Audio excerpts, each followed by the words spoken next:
I delivered you on time. After that, if you can't get everywhere you need to be, not my problem. Yeah. I can't help that your mailbox is open. You're listening to the Help Me with HIPAA podcast, where HIPAA and humor collide to make learning fun. Your delightful hosts are Donna Grindle and David Sims. Relax, HIPAA help is on the way.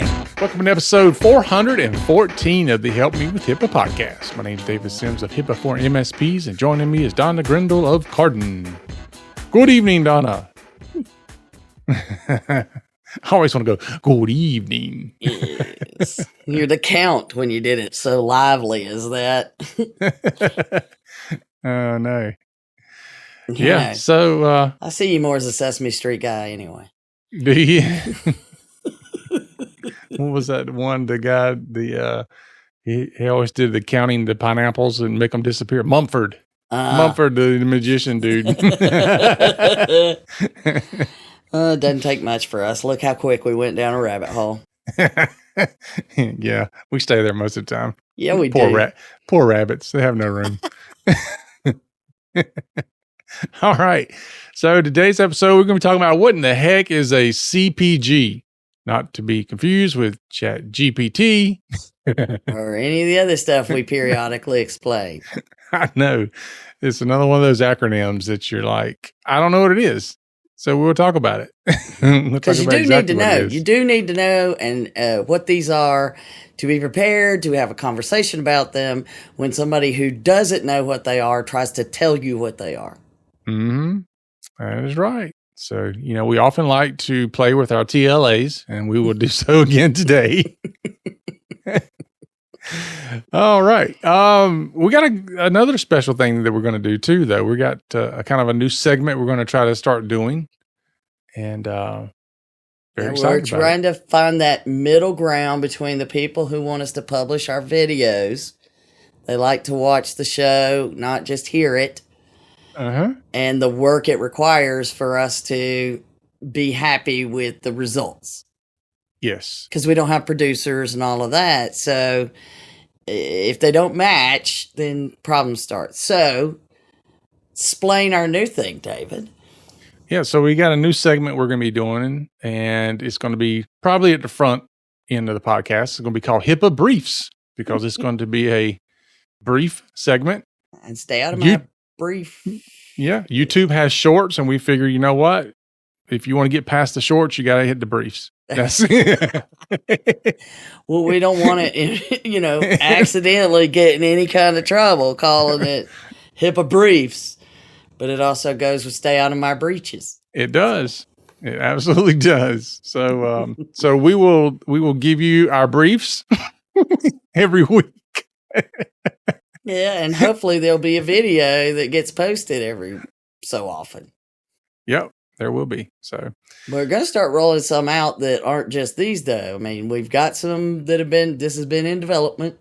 Yeah. Well, now's a good time to say it. If you haven't visited our YouTube page, you need to, because we have videos there now, and we've got a lot more there. We're waiting on some of them to be edited and or reviewed to be published, because, the type of work we do, we have to review everything. So there's going to be a lot more content hitting our YouTube page. Some of it's going to be the entire podcast video. So if you want to see us and all the crazy faces we make as we're recording, and then others will be little short snippets taken out of the podcast. And then, of course, these little HIPAA briefs, we're trying to do those. So it's something that's less than a minute, kind of little snippet of information, so that if people have a question, or if you're like me, you run into a place where you really need to prove a point, you could just send them this quick little HIPAA brief and say, here you go. If you want to know more, you can listen to something else. But this answers your question. That's the idea anyway. That is definitely the idea. Okay. With that said, thanks to our donors. We appreciate your support. If you haven't left us a review, please do so. Please go wherever you found us at. Just go back there and leave us a review or talk about us. If you found us on LinkedIn, then go to LinkedIn and talk about us. Wherever it is. Somebody sent me a message the other day from LinkedIn. It was some kind of healthcare magazine, and they said they found the podcast. So it was really cool. Nice. Very cool. All right. So let's get started. Let's get into my briefs. Not David's briefs. The HIPAA briefs. The HIPAA briefs. We're going to have fun with this one. Yeah, we're going to call it not David's briefs, the HIPAA briefs. That'll be the whole name now.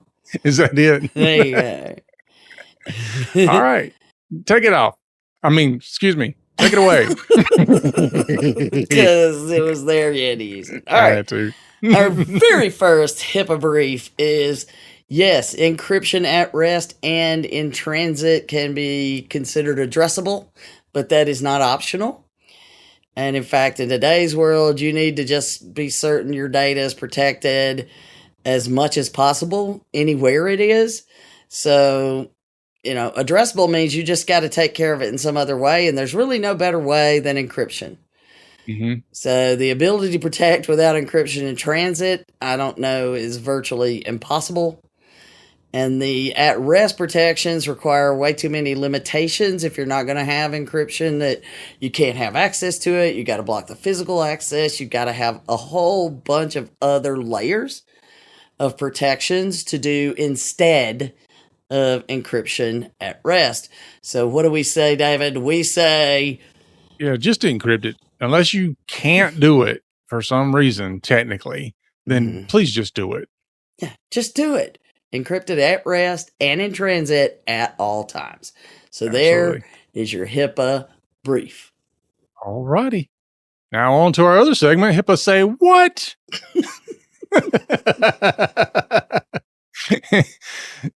So this is going to be a lot of 3-letter acronyms and even one 5-letter acronym. Well, the HIPAA brief is the thing that's coming out of something else we're going to discuss.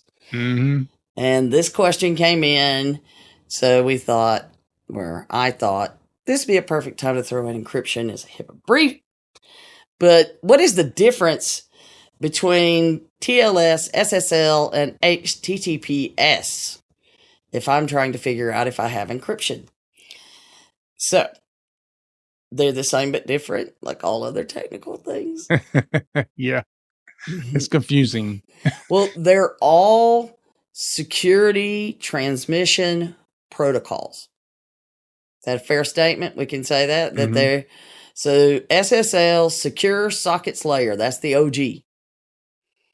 This is where they said, hey, we should secure this stuff. And TCP/IP involves sockets, and so that's where all of that came from. But the latest version, the third version, which is the still latest version, came out in 1996. Wow. So when we say OG, we mean OG. It's like my age. So the descendant, though, of SSL is TLS, which is Transport Layer Security. So basically it's saying it's the same concept of Secure Sockets Layer, but it's saying it's happening at the transport layer. It's the next level up. It made it a more encrypted conversation than just an SSL certificate did. Mm-hmm. And so it is the descendant, and version 1.2 of it came out in 2008, and that's where we're at. However, there is 1.3 coming out, or that is out, and NIST has set the date that if you're involved with government agency use, you need to be able to support TLS 1.3 by January 1st, 2024, so please pay attention. Now, that does not mean the rest of us have to do it, but these are things that allow the conversations to be encrypted. And then HTTPS is Hypertext Transfer Protocol, which is HTTP, secure. The S means secure. And it uses TLS. It all started out with SSL. It's all happening underneath the covers. But again, all that's saying is I'm going to run my traffic over TLS or SSL. That's my connection. And then the type of traffic I'm going to run is HTTP. So, and there are other things, and you'll see SSL thrown out, and there's secure FTP versus FTP over SSL, and there's a lot. But just know that all of those are talking about the actual transmission, the conversation between internet systems. And a lot of people get that question on, didn't we have somebody tell us my email's encrypted because we use TLS? Mm-hmm. Yeah. That just means that the conversation between the two computers is secure. What happens when it gets there is not its problem. Yep. Yes, I delivered you on time.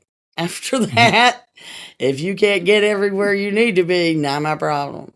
Yeah. I can't help that your mailbox is open. Yeah, your mailbox is open. Everybody can see it, but I did deliver it, secured it, put it in the mailbox, but you still got a mailbox open. So, and then just to assume there will be another question, VPN is another layer of security protocols that go around the entire conversation you were having with the internet. Yep. So, there you go. And if you're not sure, just do them all. Nobody will know the difference. It's like all of a sudden, boom, boom, boom, nothing's allowed through. Yeah, that's true. I've over-secured something on my side. I hadn't figured it out yet, but there's certain things I can't get to, and I'm like, how did I do that? Is that like the download you couldn't get the other day? Had you get? Yeah, I'm like, I don't understand what I've done. But it's not everything. It's just some things. So I got to see if I can stay out of trouble and keep trying it till I figure out why. Anyway, so that brings us to a second HIPAA say what, which this came out. Well, we've talked about this many times before. Amazon and HIPAA will never really meld very well. I just don't see it happening. Yeah. You know, and so they came out, and we may have mentioned it at some point. Amazon Clinic. Mm-hmm. And there's, okay, well, we'll get to the clear explanation of the confusion in just a second. But this has been a conversation many, many times that, you know, HIPAA's going to be kicked to the curb in this deal. But apparently people are starting to figure it out, and then they've notified their senators of, hey, what's the deal about I'm signing away my HIPAA rights? Well, here's the deal. If you go to the clinic.amazon.com/privacy, it tells you all about how they care about HIPAA security. They don't talk anything about privacy too much. Yeah. Because here's the thing is Amazon Clinic doesn't accept health insurance at this time. Well, there you go. I love how they say at this time. Now, you can pay a flat fee and you can use your health savings account, whatever, to pay that bill, but you're paying them directly. They're not transmitting claims to an insurance company. So what does that mean, David? That means HIPAA does not apply. There you go. So they're going to skip right through the radar. Mm-hmm. So they put all the stuff out there saying we're all about HIPAA security. But by the way, when you sign the terms and conditions, it basically says we're not responsible for protecting the PHI. That's on somebody else.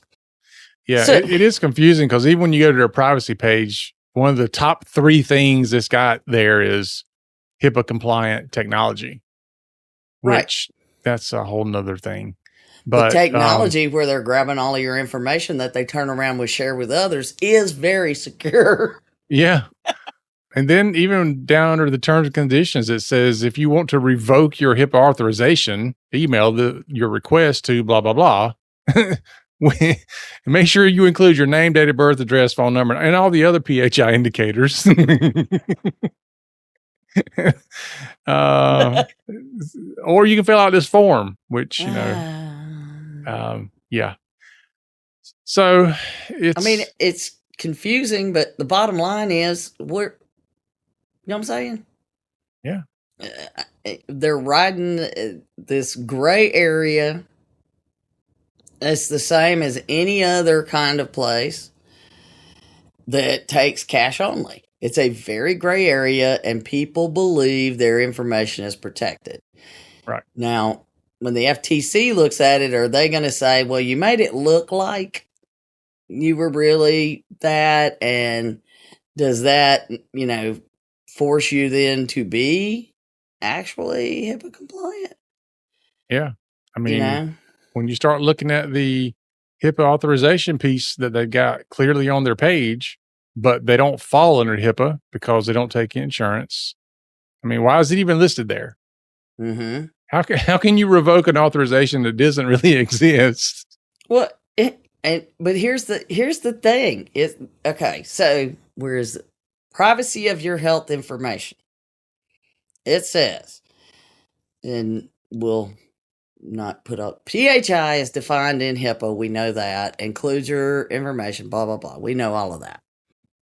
And then it goes on the Amazon Clinic storefront, HCPs. Okay, so that's healthcare providers, right? Yep. So basically they're selling access to healthcare providers who are like selling their services on Amazon. That's what this is.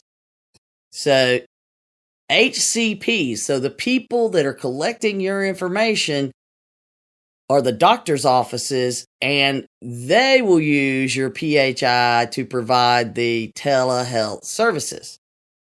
As a service provider to the HCPs, Amazon Clinic will receive certain PHI to enable those services. So you got to give us PHI for us to connect you with this provider of care. Makes sense.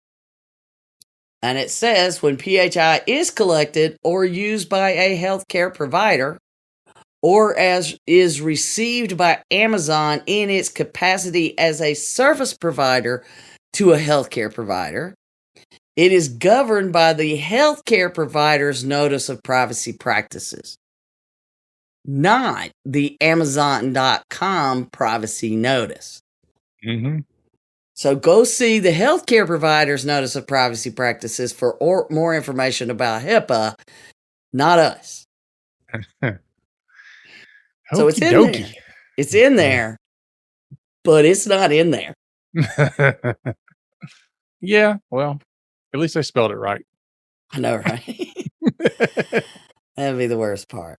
So just know, you can go look it all up, but the thing is that this is that same gray area that gets all those healthcare things.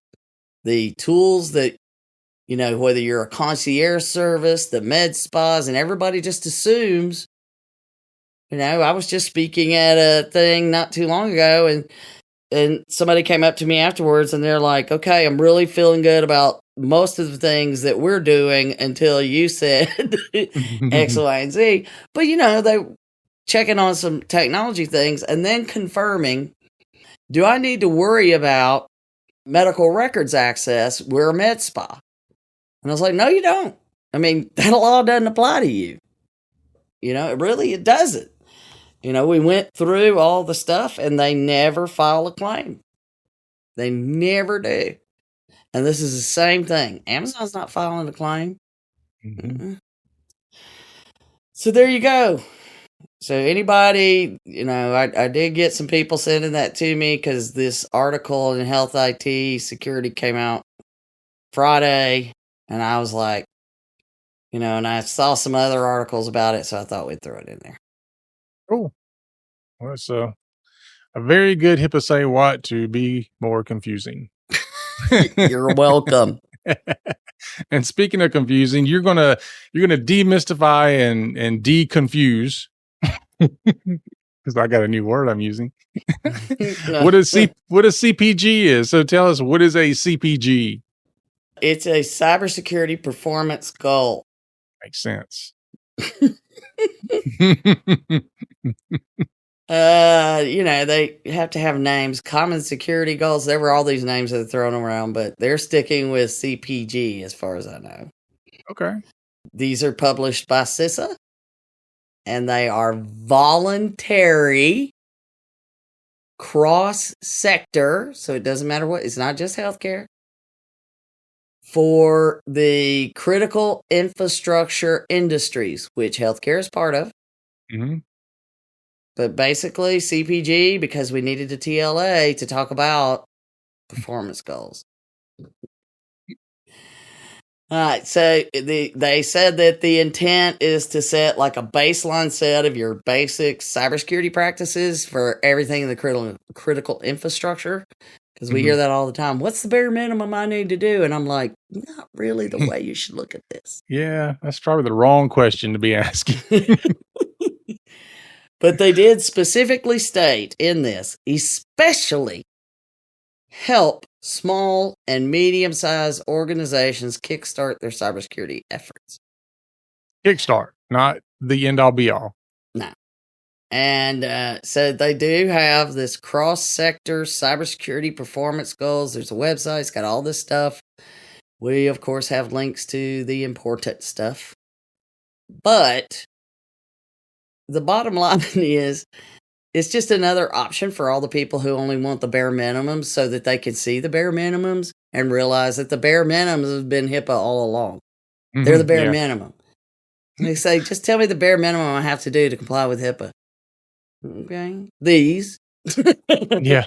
You know, and some more contracts and stuff. But yeah. The good part about it is, even with all these things, when they look at the bare minimum, they're like, oh, we're not even doing this. I'm like, yeah, exactly. Therein lies the problem. Exactly. So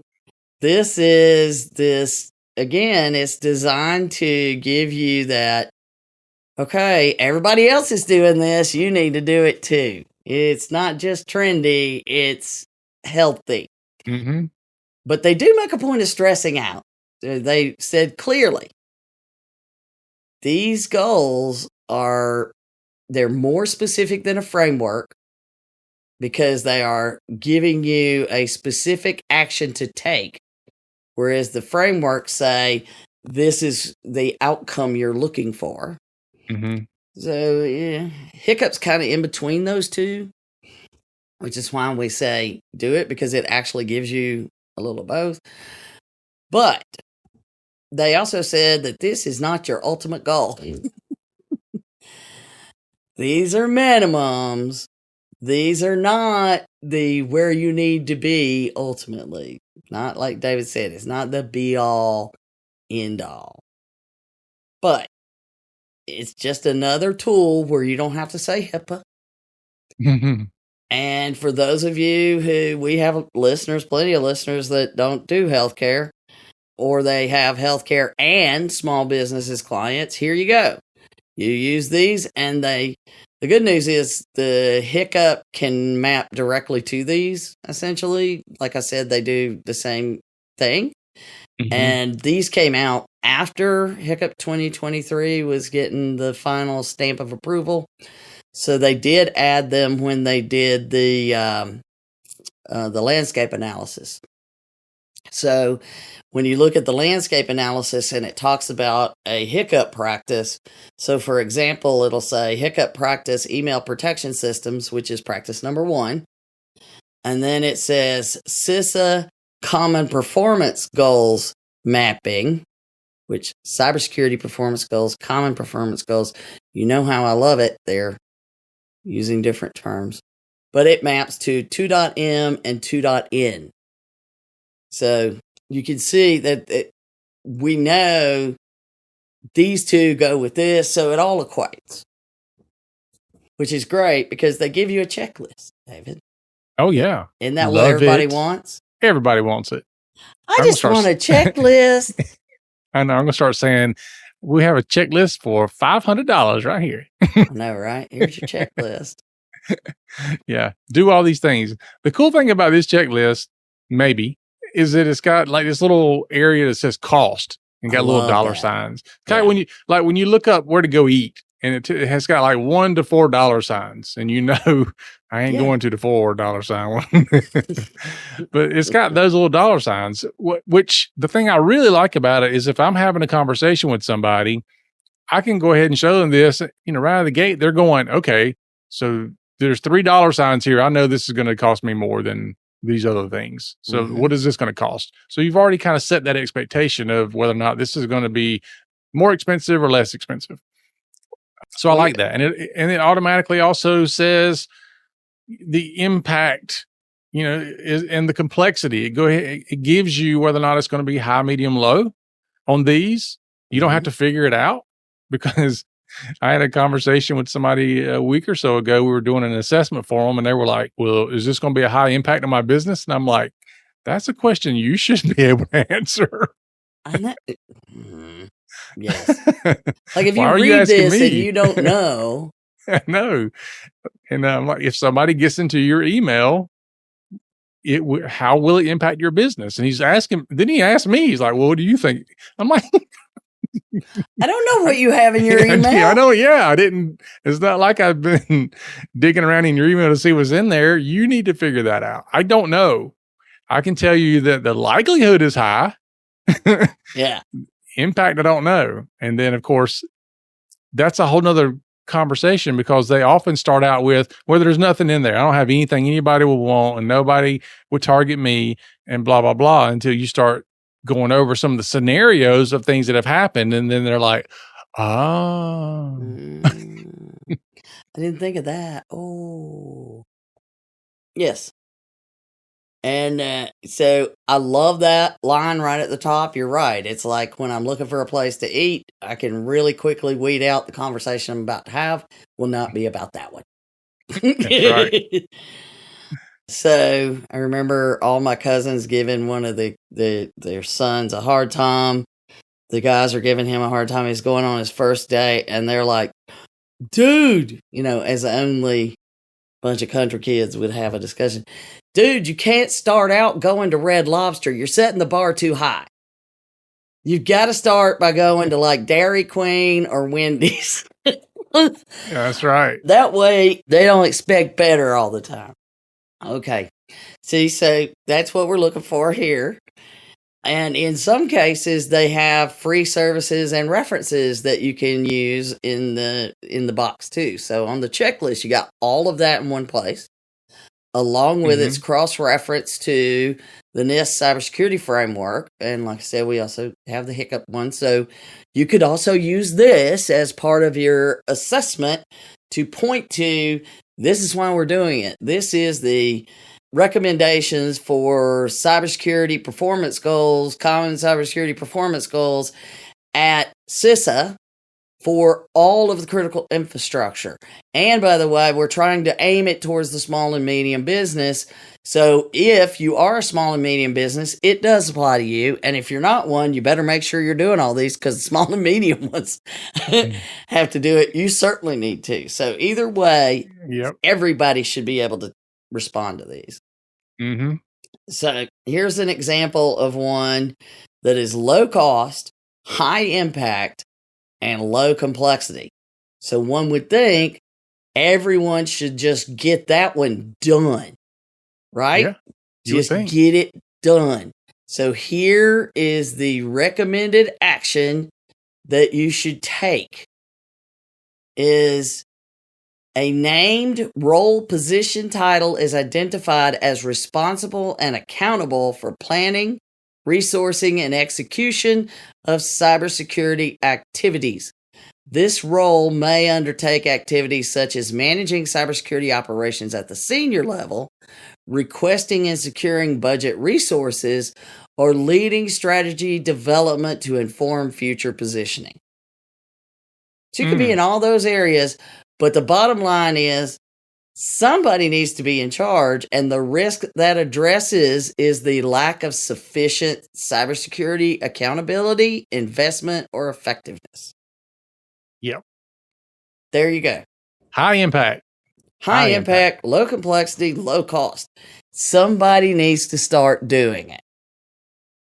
Somebody needs to have organizational leadership.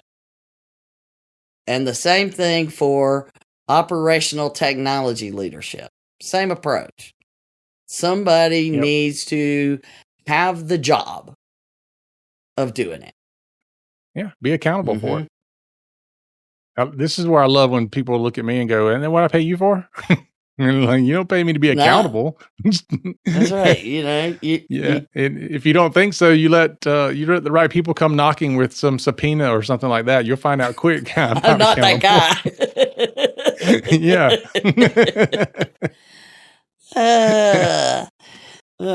So absolutely that reference then. So it's a great tool for those who need some other way to get somebody's attention. Mm-hmm. Now, granted, it sounds very technical when you're looking at it, and you do actually have to read it. It's not a picture book. But, you know, hopefully someday our hiccup picture book version of this will come out. We did make that on purpose. But when you look at the kinds of things that are low complexity, low cost, but high impact on this list, those should be no-brainers. Mm-hmm. So here's another example of a low cost, low complexity, high impact. Supply chain incident reporting. Procurement documents and contracts, such as service level agreements, stipulate that vendors and or service providers notifying the procuring customer of security incidents within a risk-informed time frame as determined by the organization. Wow. Uh-huh. That's a great idea. Yeah, you would think. Here's another great idea. Supply chain vulnerability disclosures, that they notify the customer, you, of confirmed security vulnerabilities in their assets that you are using within a reasonable amount of time. They will once they're made public. But as you go through all of these, it is following the IPDR, or your version is of the NIST Cybersecurity Framework. I don't know why you don't want to go with my I acronym. love it. I use it all the time. I just like to let you say it when you have a chance because you giggle so much. I remember the first time I did that at the HIPAA boot camp, and Carlos I had to get up and walk away. You're the one that has a problem with it, not me. But IPDR or IPDR stands for Identify, Protect, Detect, Respond, Recover. Yep, and you'll never forget it. I know. If you just visualize that, you can go with it. But getting the list in your head, whichever one works, because Identify, Protect, Detect, Respond, Recover is I need to identify what I need to protect, put things in place to protect it, detect when it goes wrong, be prepared about what I'm going to do when it goes wrong, and then recover back to the same or better after something goes wrong. IPDR. Mm-hmm. So this follows, and the same themes are followed in HICCUP, NIST Cybersecurity Framework, and these common cybersecurity performance goals, whatever they're going to call them. So as you go through, though, what I find interesting in that, it makes sense to me, but I don't think I think a lot of people go into the identify stuff and they go through those steps and they're like, well, that's just way too many, and they quit. Yeah. But all of the work is really done in identify and protect. That's where the work gets done. Mm-hmm. Detect just means you start paying attention to all the things you've done in identify and protect. And if you look at this checklist or this list of things, it's exactly the same way. All the work gets done in identifying properly and then putting the protections in place. There's a lot of work there. And, several pages on the checklist, in fact, on the protections part. I guess that's why they say it's very specific. Mm-hmm. But guess what? You get to detect, there's one thing. You get to respond, and there's 3 things. Recover, there's 1 thing. Well, this is just another way to look at why you invest the time up front. Yeah, much better to protect it than to have to deal with it. When you don't just go in and start protecting things if you don't know what you got to protect. Yeah, that's very true. That's why one of the first questions we always ask is, where's the data? Because I'm trying to protect it, but where is it? And how does it come in? And who has access to it? And who do you send it out to? And how do you make sure that only the people that need access are getting access? And, yes, I have to know that first. That's why it drives people nuts when we're doing our policy and procedure system that we call it. And we start with, how are you going to document your policies and procedures? Where are you going to manage your documentation? What are your priorities for your cybersecurity program? How are you going to do this, this, and this? Who's in charge of these things? And they're like, when are we getting to the real stuff? Because if we do this, the real stuff just will fall into place. Yeah, it's amazing how that works. Yeah, and then all of a sudden we say, okay, be ready, because tomorrow we're going to open up your first round of policies and procedures, and boom! And they go, whoa, whoa, whoa, whoa, whoa, whoa, whoa. It's like, but they're ready for you. All you have to do is review them and agree that this is how you want to run your company, but you gave us the answers. We took the hard work, and you felt like we weren't doing the hard work, but you were. Yep. So please, if you have problems getting people to understand the importance, and all they want is the bare minimum, well, okay. Here's a place to start. Yep. Now, does that mean people are going to do it? That's a whole different episode. Well, and it does. I mean, if you take the little checklist they gave you, which how many pages is this? 13 pages, it looks like, on the PDF. And you go through, and it gives you your little indicators at the top. So, like asset inventory, number 1 thing on this list, identify. Okay. Cost is a couple of dollar signs, because you do have to invest in it somehow. You've got to be able to track these down. But the impact's high, because I can't protect what I don't know I have. But the complexity is medium, because, it's just like anything else. You got to go find it. Yeah. Finding it is the hard part. Yeah. And when you find it, know what it is you found. Yeah. This is one of those questions where you've got to start talking to everybody, because the C-suite folks, the owners, could just be a single owner, you think your data is being handled a certain way, and then you find out that people in your organization are handling it a very different way. And it's leaking out through USB drives and emailed to here and there, and just shared out all kind of other ways. And somebody's using Dropbox, and nobody's giving them permission to use Dropbox, and just it goes on and on and on. I've seen all of those things, and I'm sure you have too. Yes. Yeah, that's always fun. Well, if you standardize, which is what written policies and procedures are always about. I mean, that's what we tell everybody. If you don't have the written policies and procedures, it will not be done consistently every time. And we have some great ways of sharing that at the boot camp. It's always fun. Yeah. But how you write your policies and procedures, because we use the peanut butter challenge to explain that if you don't put it in there exactly the way you want it done, any interpretation will be made and shared moving down the path. Yeah.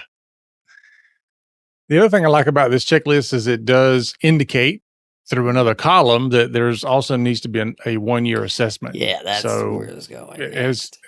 As we always say, This is not a one and done. Nothing we talk about is ever one and done. It is something you have to constantly manage. So they put it in here exactly so you could start, and it says, here's your current assessment, and then year one, a year later, here's my assessment, and here are my notes.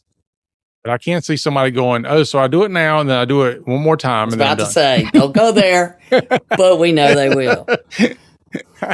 Somebody's going to look at it. Oh, I got to do this for twice. There's not enough room to write my notes on the side, so I can't use it. Let's get something else. Oh, boy. Well, can't fix them all. But yeah, it does give you something to look at, a good visual indicator to use. I like it. Yeah, and I'm incorporating some of this in the assessments that we do, just in the way that, because we already do an assessment for recognized security practices, and want to make sure that we take and add these references to it so that they're included in the consider this, consider that kind of stuff. So, But there you go, David. That is a lot of stuff in a short amount of time. All right. Yeah. I mean, we went deep and past the briefs into the IP heater. I like it. And if you're still listening at this point, you earned that, right? Is it? No, it's your punishment for staying around. Which one is it, David? I don't know. Yeah, just stay out of it. It's just stay out of it. It's our way of saying thank you for listening to the absolute best, most funnest HIPAA podcast on air. That's right. Be sure to share us out to all your other folks who need to laugh and listen and learn about privacy and security. Remember to follow us and share us out and rate us. Give us a review. Tell us how stupid we are. And you learn because of how stupid we are. You never know where it's going. Remember for Anna. Remember for Donna and myself, HIPAA is not about compliance. It's about patient care. You've been listening to the Help Me with HIPAA podcast, hosted by Donna Grindle and David Sims. The show created to help you with HIPAA. For more information or to ask us a question, visit our website at helpmewithhipaa.com. Neither Donna Grindle or David Sims are attorneys, and they do not offer binding legal advice concerning regulatory compliance.